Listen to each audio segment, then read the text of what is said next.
PPL, praktik pengalaman lapangan yang kebetulan ditempatkan di Kantor Urusan Agama Bagian Toili, Kabupaten Bangka. Sudah.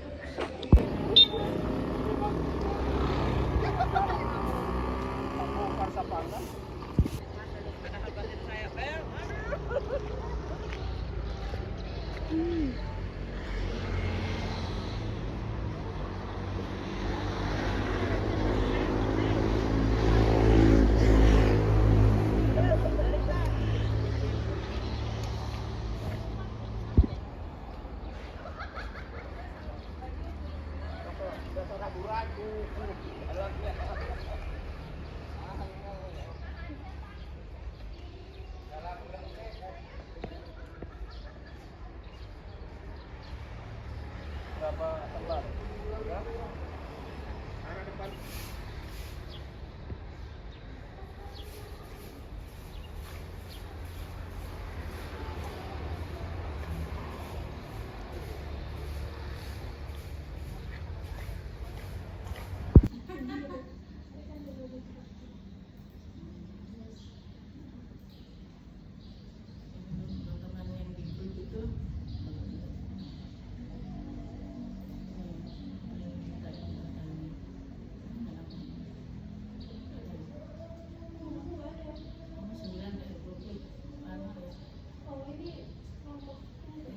C ya.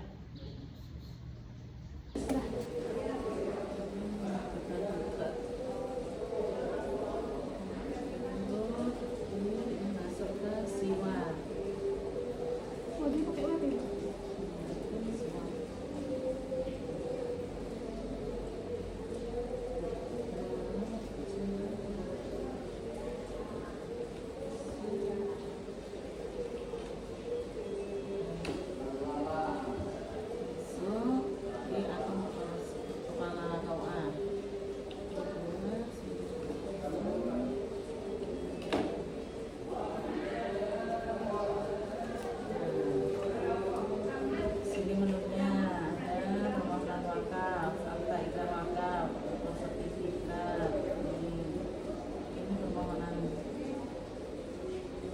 Akta ikrar wakaf.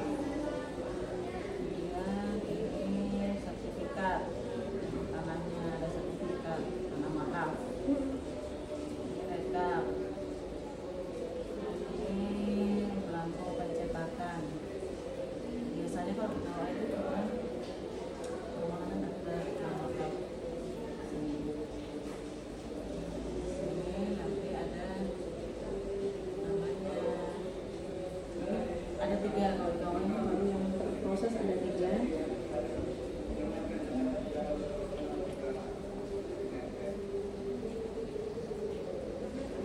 Yang biasanya cari surat apa tadi? Akta ikrar wakaf itu gimana? Masjid. Yang mau bangun di tanah wakaf itu? Ya, tanah yang diwakafkan tuh dikasih begitu kalau umum namanya hibah. Itu yang bikin kecamatan. Kalau kawah AIW, akta ikrar wakaf.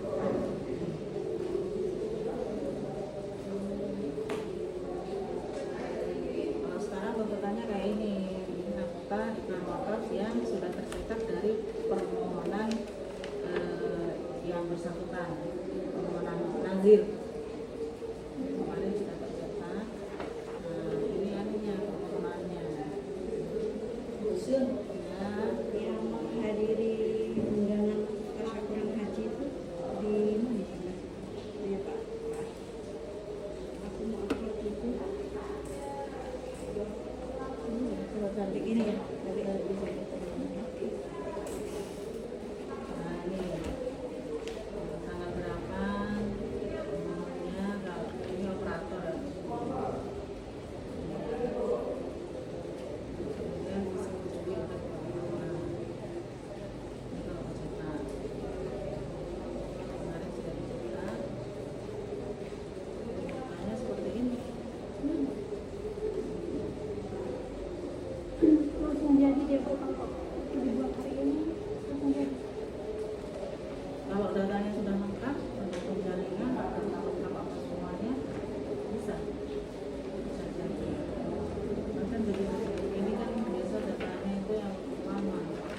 Wakifnya nggak tanda tangan, ini wakifnya nggak ada. Wakifnya di Manado. Waktu itu dia mau apa? Itu yang mewakafkan. Kalau nasir itu yang dia mengelola anak wakaf. Ada sekitar 5 orang. 2 sebagai bendahara, anggota 2. Harus. Dan tanah yang sudah diwakafkan yang mengelola itu nasir, bukan wakaf. Seperti itu kan? Gara-gara apa ya? Simas. Ada berapa, Bu? Ada Simas, kasih kawannya ada Simas, Siwa, Sinta, Simas, Siwa, Sinta.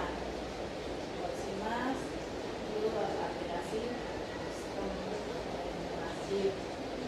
Kalau Siwa wakaf, Sinta wakaf. Sinta itu pokoknya yang tadi kalau Siwa aku sama Simas. dua itu.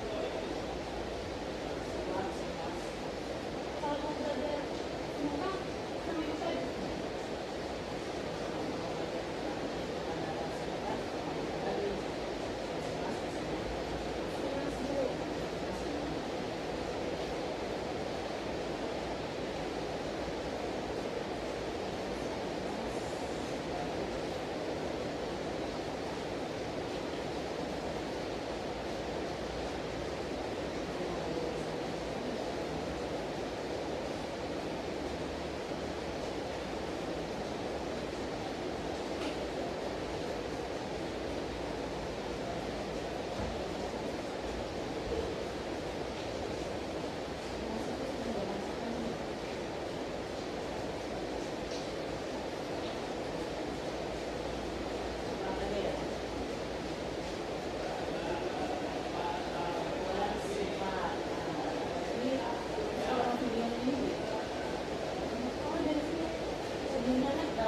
Katanya dulu, saya cuma kayak begini, habis itu kita dari batas ke batas.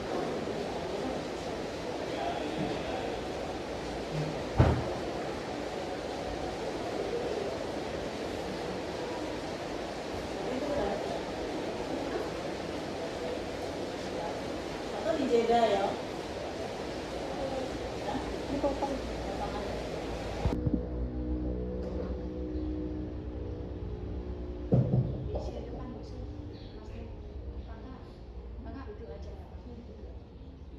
Duduk aja.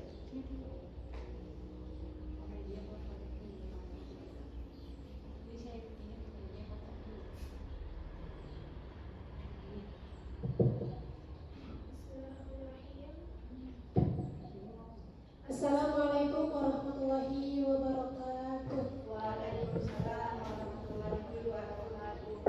Saya ucapkan selamat datang kepada peserta pada pagi hari ini. Puji syukur senantiasa kita panjatkan kehadirat Allah Subhanahu wa Ta'ala atas limpah rahmatnya kita semua bisa menghadiri kegiatan pada pagi hari ini. Salawat beriring salam selalu kita curahkan kepada junjungan kita Nabiullah Muhammad SAW. Semoga kita semua senantiasa istiqomah dalam menjalankan sunnah-sunnah yang telah beliau bawa, dan semoga kita semua telah mendapat syafaat dari beliau. Allahumma amin. Baik, pada pagi hari ini Bapak Ibu, kita akan melaksanakan bimbingan perkawinan. Yang kami hormati Bapak Kepala KUA, Bapak Haji Muhammad Saleh, SAG, MA, dan juga seluruh narasumber yang hadir pada pagi hari ini. Mungkin untuk mengefisienkan waktu, langsung saja pemateri yang pertama, yaitu dari Kepala KUA sendiri, Bapak Haji, tentang kebijakan pemerintah nomor 16 tahun 2019, yaitu tentang perkawinan. Kepada Bapak dengan hormat kami persilakan.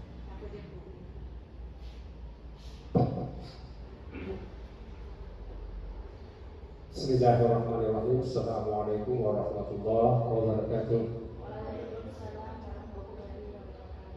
Alhamdulillah. Nahmaduhu wa nasta'inuhu wa nastaghfiruhu wa na'udzu billahi min shururi anfusina. Sayyiati a'malina man yahdihillahu fala mudilla lahu wa man yudlil fala hadiya lahu. Asyhadu an la ilaha illallah wahdahu la syarika lahu wa asyhadu anna Muhammadan abduhu wa rasuluh. Allahumma shalli ala sayyidina Muhammadin wa ala alihi ajma'in, amma ba'du. Yang kami hormati teman-teman bahwa operator, penyuluh dan teman-teman yang lagi kuliah kerja nyata yang sama akan hormati Bapak Ibu calon pengantin dan sama-sama dirahmati Allah Subhanahu wa taala. Alhamdulillah pada hari ini kita sama-sama hadir tanggal 20, sama-sama hadiri undangan terkait pelaksanaan Midway selaku atau sebagai persyaratan akhir dari pelaksanaan akad nikah yang didaftarkan di pihak KUA atau pemerintah, Kementerian Agama khususnya. Mudah-mudahan insya Allah kegiatan ini senantiasa mendapat petunjuk bimbingan dengan berkah dari Allah Subhanahu wa taala, dan semuanya dari calon pengantin insya Allah mendapatkan keluarga yang sakinah mawaddah. Salawat dan salam semoga senantiasa tercurah di junjungan kita Rasulullah Muhammad sallallahu alaihi wasallam, para keluarga, sahabat serta pengikut dan ahli warisnya sekalian. Bapak Ibu yang sama berbahagia, berapa? Saya kira dia 8 pasang. 8, baru yang hadir baru 4. Kalau perempuannya sudah 6. Siapa yang 2 pasangannya ini? Nah, yang 2 pasangannya siapa? Masalahnya 5, 6, sedangkan ini 4. Jadi ada yang 2. Oh iya. Saya tidak tahu kalau ada di luar daerah, saya kira ada yang 2, satu kali diambil. Salawat dan salam semoga senantiasa tercurah di dunia kita Rasulullah Muhammad sallallahu alaihi wasallam, kepada keluarga, sahabat serta pengikut dan ahli warisnya sekalian. Bapak Ibu, bimbingan pernikahan atau calon perkawin, calon pengantin, persyaratan ini memang melalui dengan peraturan pemerintah, bukan keinginan pihak KUA kecamatan se-Indonesia, tapi keinginan peraturan perundang-undangan yang ada. Sehingga semua calon pengantin setelah sudah selesai seluruh persyaratan pemberkasan pendaftarannya di pihak KUA, maka dia harus melalui dengan beberapa tahapan, termasuk pada hari ini yang seyogianya kalau dalam aturan pembimbingannya itu jauh sebelum mendaftar pernikahan sudah harus melalui dengan bimbing, sudah harus melalui dengan bimbingan pernikahan dari awal, setidak-tidaknya 1 bulan, 2 bulan, 3 bulan sebelum pelaksanaan pendaftaran akad nikah. Kalau kita mau pres pada hari ini hanya 1 hari, berarti memang padat jadwal para pemateri, sangat padat. Kalau dipres lagi sampai dengan jam setengah 12 atau jam 12, maka waktunya pun lebih padat lagi. Jadi kebanyakan kalau saya perhatikan, kalau sudah capek yang selama ini saya lihat, kalau sudah capek dulu alasannya keluar masuk di WC padahal waktu istirahat. Mudah-mudahan yang hari ini tidak banyak alasan-alasannya untuk tidak hadir dan tidak ada alasan untuk tidak mendengar dari apa yang disampaikan oleh pemateri yang ada. Baik, dengan mengucapkan Bismillahirrahmanirrahim, pada hari ini saya nyatakan dibuka dengan resmi. Selanjutnya sedikit saya menyebut terkait dengan kebijakan pemerintah terkait dengan akad nikah. Maka sejak tahun 1975 pada PP nomor 9 itu dilaksanakan peraturan Undang-Undang nomor 1 tahun 74 bahwa akad nikah atau perkawinan itu hanya diizinkan apabila dilaksanakan sudah mencapai usia pada tahun 74 dan 75, usia minimal bukan maksimal ya, usia minimal bagi seorang perempuan adalah 16 tahun.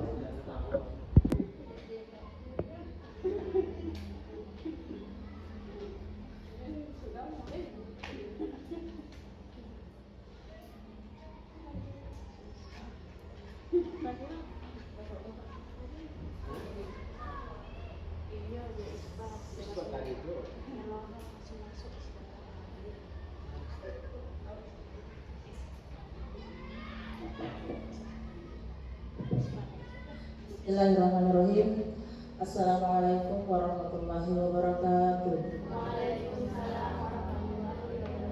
Yang terhormat Kepala Kawah Kecamatan Toidi, yang saya hormati seluruh rekan-rekan penyuluh agama, seluruh narasumber pada pagi hari ini, dan yang saya hormati dan saya banggakan seluruh peserta bimbingan perkawinan pada pagi hari ini.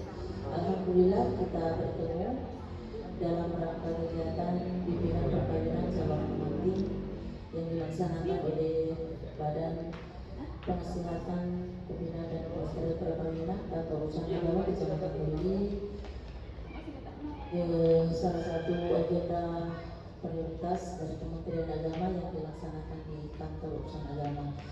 Ya, dan hari ini ada beberapa pasang yang ini. Jadi dorong ya ada dari sana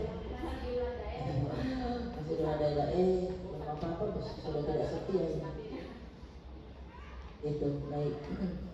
Salam dan salam mari kita kirimkan kepada junjungan Ibu besar Muhammad SAW sebagai Nabi panutan kita semua.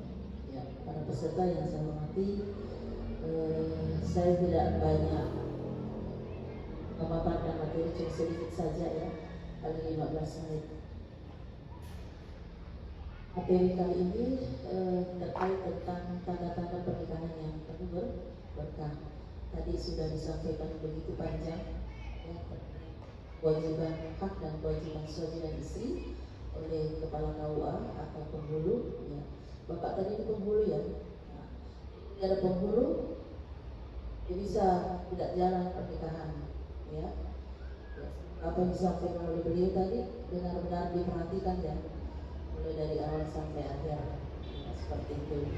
Karena penghulu itu tugas pokoknya menikahkan ya. Baik, tanda-tanda pernikahan yang penuh berkah adalah berkah itu berasal dari bahasa Arab ya. Bahasa Arab artinya barokah. Artinya barokah ya, menurut Imam Al-Ghazali berkah itu artinya bertambah kebaikan ya. Tambah kebaikan setelah menikah.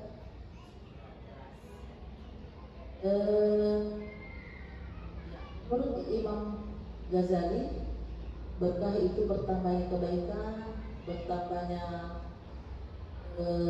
keberuntungan ya, bertumbuh, berkembang baik, bertambah baik ya.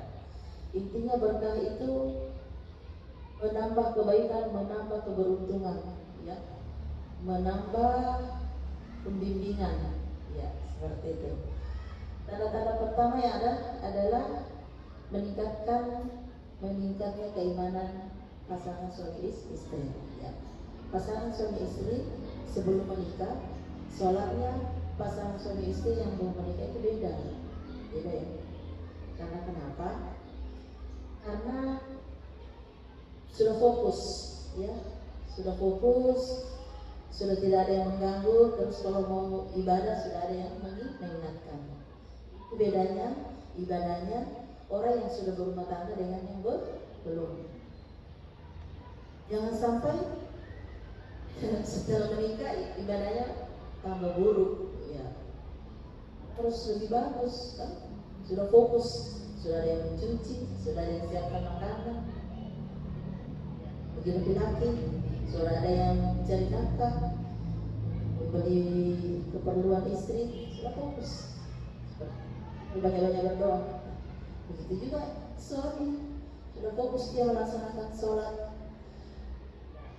Sudah ada yang cuci, ya, istri sudah ada yang cari nafkah, suami yang cari nafkah, semua sama-sama fokus, ya, seperti itu. Yang kedua pertamanya amal kebaikan. Amal kebaikan dalam pasangan suami istri itu banyak. Harus cari dari luar, beramal saja dalam keluarga, ya. Beramal dulu dalam keluarga, beramal di luar tapi kita tidak saling berbaikan dengan pasangan, itu bohong. Jadi kita berbuat baik dulu di lingkungan keluarga. Jangan baik sama suaminya orang, ya kita dicuekin. Istrinya orang diberikan macam-macam, istri kita tidak. Itu. Ini yang calon-calon suami saya ingatkan kembali. Bukan begitu membangun kebaikan. Baik sama istrinya orang, sama istri sendiri, seperti membantu. Tidak boleh begitu. Jadi kita harus bangun dulu kebaikan dalam lingkup pasangan suami istri. Baik sama suami, baik sama istri, baik sama mertua, baik sama ipar, harus baik. Kalau kita baik, pasti mereka juga baik.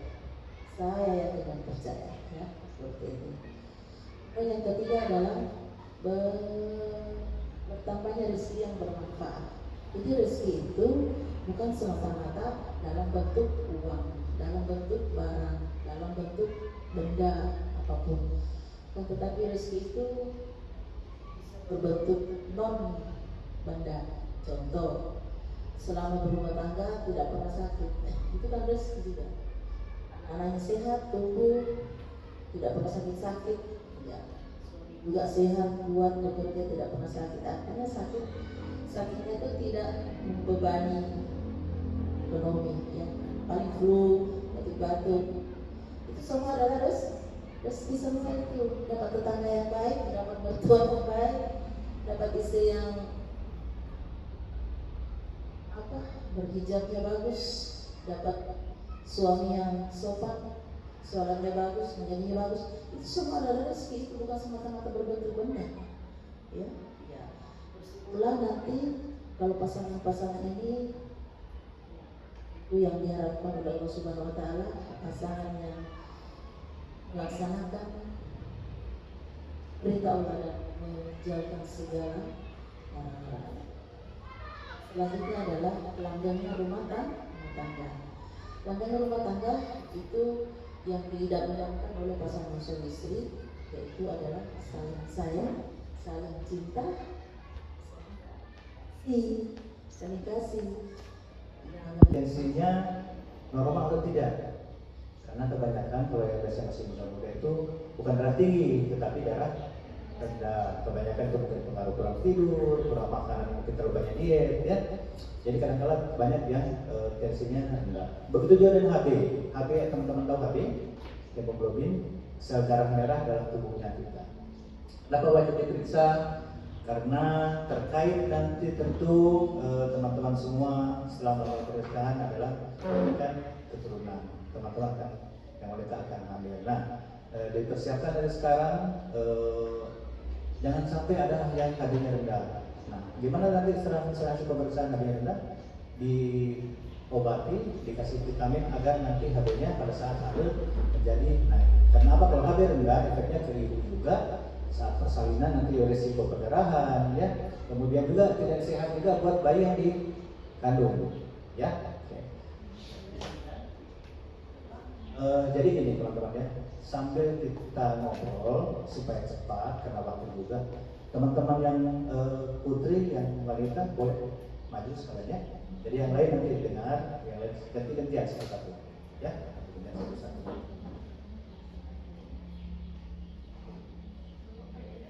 Kemudian tadi Pak Amir dari BKKBN sudah banyak cerita mungkin ya tentang stunting, tentang KB, tentang apa lagi tadi?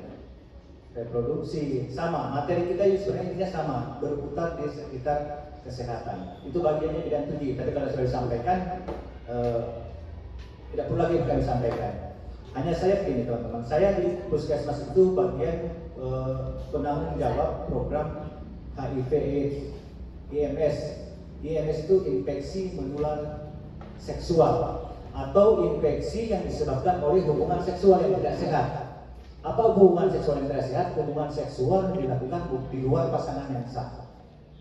Ya, jadi hubungan seksual dilakukan bukan dengan yang istri yang sah, bukan dengan suami yang sah. Itu hubungan seksual yang tidak sehat. Dan itu sangat beresiko menularkan penyakit menular seksual karena kita tidak tahu partner seks kita itu sehat atau tidak tahu. Ya. Salah satu screening kesehatan buat calon pengantin adalah wajib di tes HIV sifilis. Cuma alatnya kita tidak bawa di sini, ya. Yang lalu kita bawa alat di sini, kita bisa di sini. Cuma karena memakan waktu, jadi kita sarankan teman-teman semua silahkan nanti datang ke puskesmas untuk di screening HIV dengan sifilisnya, ya. Kenapa ini penting diperiksa teman-teman? Ya saya sampaikan tujuan membentuk keluarga itu adalah untuk membentuk keluarga yang sehat. Ya tentu kita tidak menginginkan punya pasangan yang memiliki riwayat penyakit yang berisiko. Kalau ada salah satunya, misalnya terinfeksi HIV atau terinfeksi sifilis, teman-teman pasangannya berisiko besar untuk tertular. Itu pasti karena hubungan penularannya lewat hubungan seksual. Begitu dia dengan Kepala KUA Kantor Urusan Agama Kecamatan Toili yang saya hormati, Koordinator Penyuluh Kecamatan Toili Ibu Zura yang tadi sudah menyampaikan materi tentang tanda-tanda pernikahan yang penuh berkah. Alhamdulillah semua rangkaian kegiatan pada hari ini rekan-rekan calon pengantin sudah mendengarkan ya terkait masalah kesehatan juga, terkait masalah psikologi keluarga, terkait masalah undang-undang pernikahan yang tadinya sudah disampaikan oleh Bapak KUA Kecamatan Toili. Jadi semoga apa yang materi disampaikan tadi dapat diaplikasikan di dalam kehidupan sehari-hari, khususnya calon bapak ya. Tadi sudah dijelaskan tentang hak dan kewajiban suami istri ya. Jadi di sini sebenarnya ada materi, cuman kami sudah ya sebenarnya bimbingan perkawinan itu efektifnya itu 3 hari, tetapi yang kami laksanakan di kantor urusan agama itu setengah hari Bu. Makanya ketika ada pemateri yang menjelaskan materinya itu yang tidak dipahami, ditanya ya, itulah tujuannya pembinaan untuk calon pengantin. Bukannya kami di sini sebagai pemateri di sini tahu semuanya ya. Di sini kita sifatnya sharing ya sama peserta bimbingan calon perkawinan. Jadi untuk pernikahan yang terakhir ini bimbingan pernikahan adalah tahsinnya nanti bagi yang tidak bisa mengaji atau yang belum lancar disampaikan Bu ya. Di sini kami tidak memaksakan itu, tapi ada bimbingan khusus ya. Tadi ada yang lapor itu bagaimana kalau saya belum lancar mengajinya, nggak apa-apa karena ini tujuannya untuk dibimbing ibu-ibunya ya, bukan dites ya, tapi dibimbing dan nantinya akan mendapatkan sertifikat ya dari hasil bimbingan setengah hari. Alhamdulillah semua mendapatkan yang mengikuti bagi yang mengikuti. Dan ini adalah salah satu persyaratan terakhir untuk melengkapi berkas sistem informasi nikah di operator SIM card dunia ya.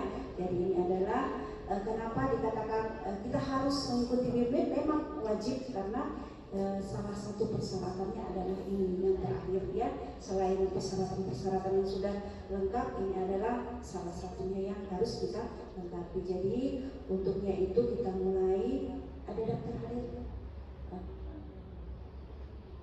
dipanggil perpasang, kurang ya. Jadi yang pertama Deki Setiawan, ada pasangannya, ada saya suka yang kita lihat sama Ibu Surat, silakan. Oh iya, Mas Irwan, ada? Lagi masih di luar. Di luar. Luar, oh iya ya, tadi yang di Jakarta atau Morowali? Jakarta, Morowali ya. Yang lainnya Nur Andi Afian, ya. Terus pasangannya